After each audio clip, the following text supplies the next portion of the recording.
Hello, our dear viewers, and welcome to a new edition of our program, Africa Today. In today's edition, we are going to talk about the COVID-19 in Africa. But first, we'll start with this report where Finance Minister Mohamed Maït said that Egypt has succeeded in extending the life of the debt from less than 1.3 years in June 2013 to 3.3 years in June 2021. In the semi-annual report on performance and budget for the current fiscal year, the minister stated that Egypt is targeting 3.7 years next June. More details. Egypt aims to lower the overall down from 108% recorded in June 2017. Minister of Finance Mohamed Maït Tuesday's statements are based on the biannual report issued by the Finance Ministry, which contains figures and indices on the country's economic performance during the first half of the current fiscal year 2021-2022. As a result of the pandemic, Egypt's debt-to-GDP ratio hit 91.4% in 2021. In the same vein, Egypt managed to prolong the debt maturity to 3.3 years, up from 1.3 years, and aims to reach 3.7 years in June 2022. He also highlighted a plan that the ministry has adopted to diversify financing resources in order to fund development and venture projects. Moreover, Egypt managed to attain an initial budget surplus worth of 3.2 billion Egyptian pounds during the H1 of the fiscal year 2021-2022.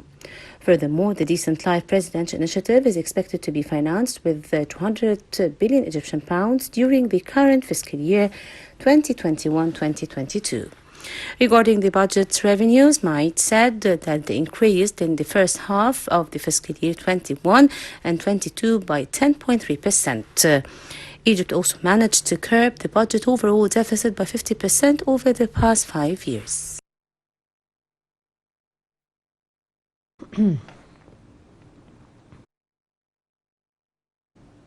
Kinshasa now transports you to the streets of the DRC, placing you alongside 35,000 other children who find themselves cast out of their homes. The movie follows a 14-year-old boy who finds himself in this terrifying predicament overnight.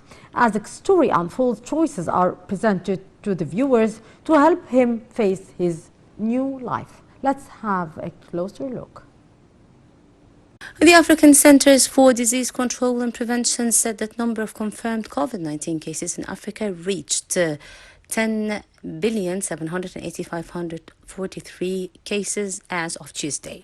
The Specialized Healthcare Agency of African Union said that the death toll across the continent stands at 2,988, and some of 9,700,000 patients have recovered from the disease so far. South Africa, Morocco, Tunisia, and Ethiopia are among the countries with the most cases on the continent. South Africa has recorded the most COVID-19 cases in Africa, followed by the two Northern Africa countries, Morocco and Tunisia, cases respectively. In terms of the caseload, Southern Africa is the most affected region, followed by the northern and eastern parts of the continent, while Central Africa is the least affected region.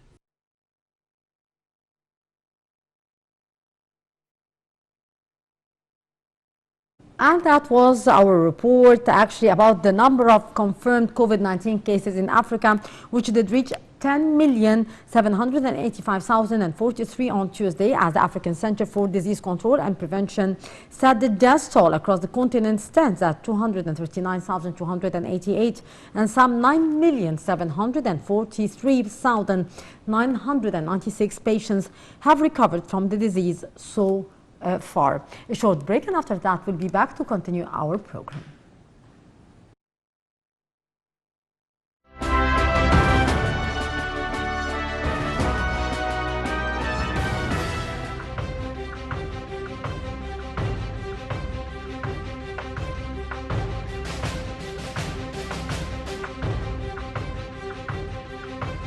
نحن لدينا مصير مشترك.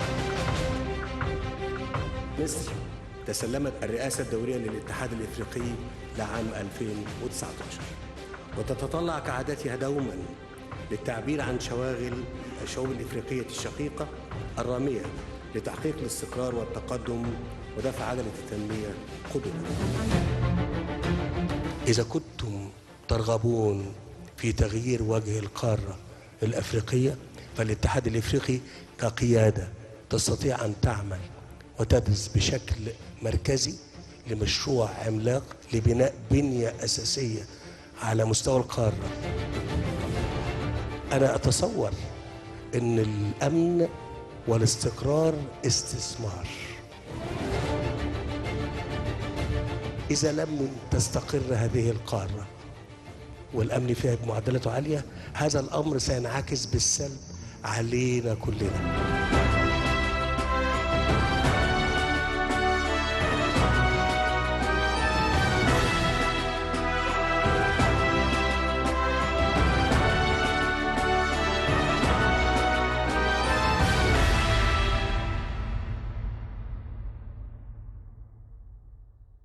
Dear viewers, and to shed light about the COVID-19 in Africa, we are very much delighted to be joined over the phone by Dr. Magdi Adli, our Senior Manager in the Health Insurance Authority and Professor in Hospital and Total Quality Management. Dr. Adli, good afternoon to you, sir. Good afternoon. Good afternoon, and I'm very happy to be with you this afternoon. It's our pleasure, Dr. Adli.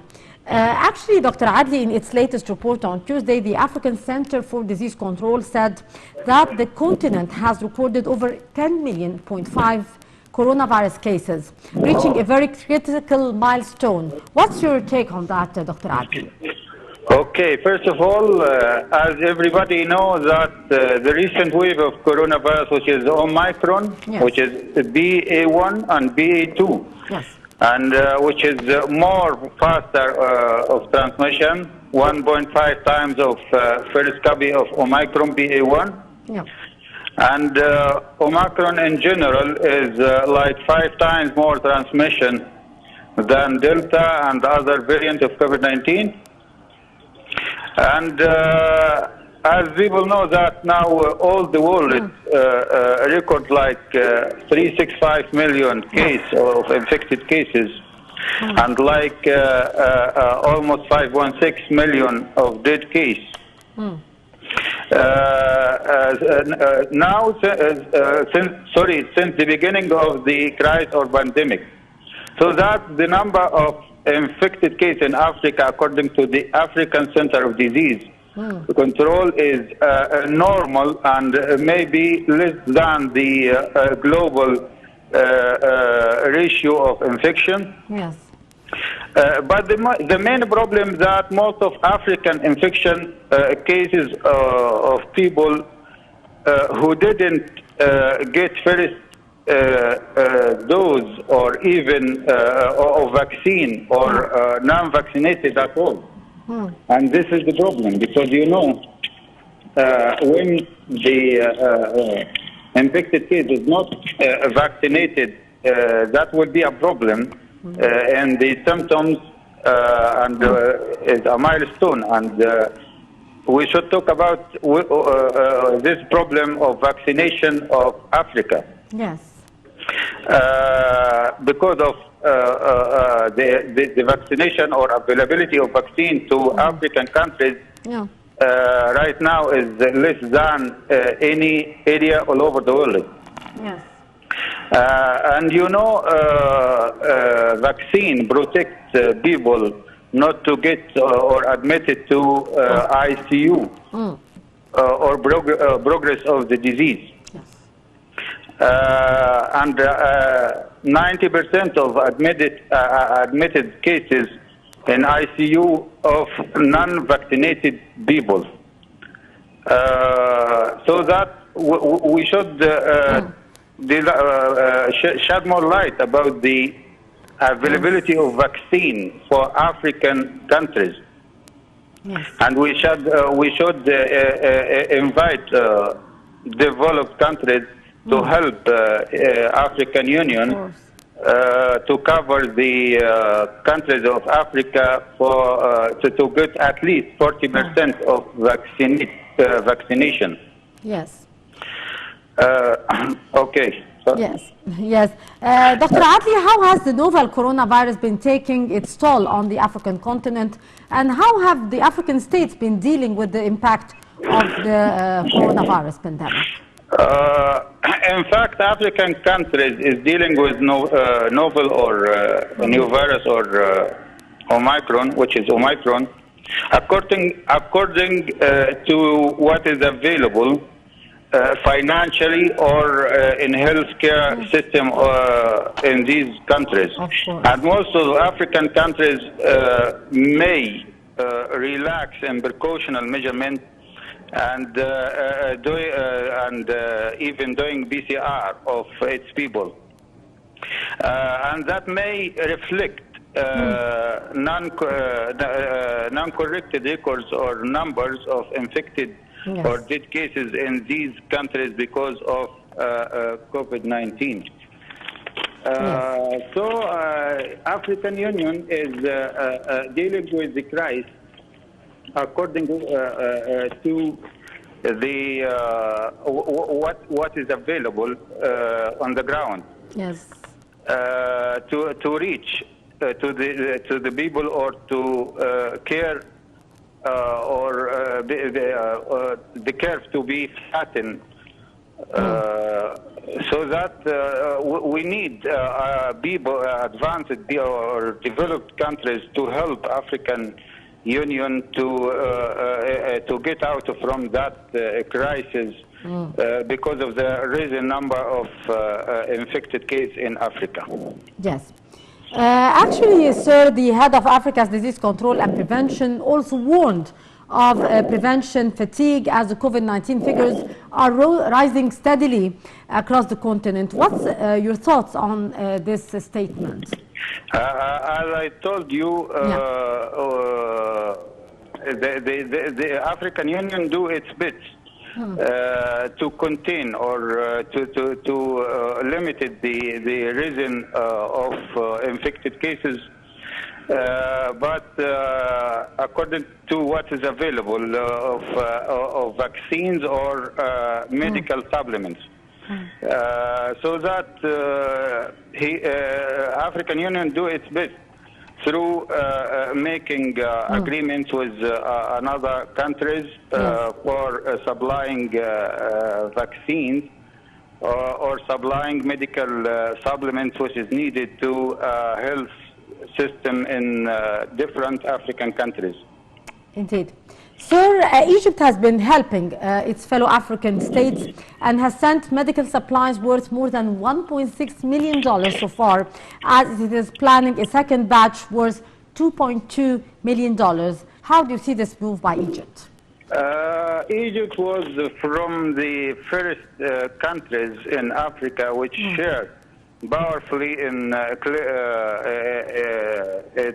for helping African Union to get out from that crisis through supplying African countries with 1.6 million US dollar as a medical supplement as a first batch, and planning for send another second batch of like 2.2 million US dollar as a medical supplement, and even Egypt make agreement with African Union and MasterCard company for providing African countries with enough vaccines which have been manufactured here in Egypt through Vaxera company, and even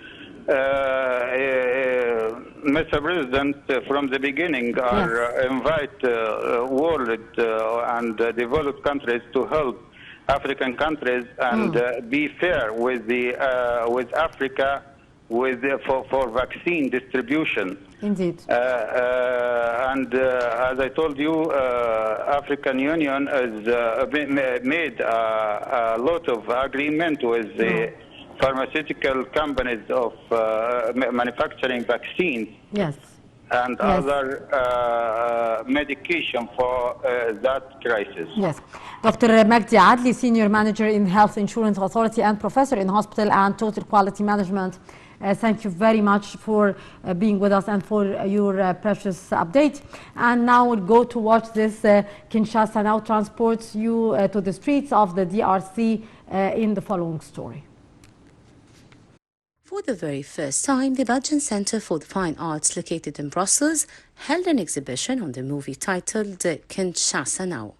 On January 21st, the museum organized a talk that saw the movie's director and Congolese artists like Freddie Tsimba, who are committed to the care of the street kids in Kinshasa, discusses the issue. A city famous for its vibrant energy, busy streets, and the thousands of children living on the streets. The feature piece of the Belgian film director offers a tour across one of Africa's largest cities, shedding light on the resilience and self-saving potential of street kids. The movie starts and choices are offered to the visitor. There are 40 possible scenarios in this story, and from one encounter to another, the film is going to lead the hero maker either to a very bad fate or towards a rehabilitation center or even back to school. The child can also stay on the streets. Well, with that, our dear viewers, we come to the end of this edition of Africa Today. Maïti Rabia, many thanks for watching.